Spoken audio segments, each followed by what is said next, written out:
হ্যাঁ, তুই ঢেল মারলি কে? পৃথিবীতে তো মেয়ে থাকতে তুই আমার পিছে ঘুরিস কে? তোদের মতন খারাপ ছেলেদের কিভাবে শিক্ষা দিতে হয় তা আমার জানা আছে। তোরা জন্মের শিক্ষা দেব, মা বাবার নাম ভুলে দেব। আসলে তোর জন্মের ঠিক নাই, তুই একটা লুচ্চা। আরে তোর যদি মেয়ে মানুষের দরকার পড়ে তাহলে তুই বিয়ে করে নিবি। তারা তোর নামে আজকে গ্রামে বিচার দিবি।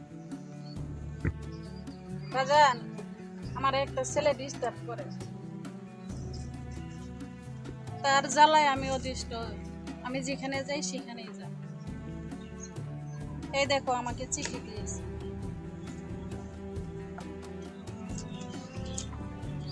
কি কার এত বড় হিম্মত যে আমার মেয়ের দিকে চোখ তুলে তাকায়? না বাজান, মারামারির দরকার নেই। তার থেকে বিচার ডাকো, তার চেয়ে গ্রামে বিচার ডাকো। ঠিক আছে রে মা, আমি বিচার ডাকতেছি, কালকেই বিচার হবে।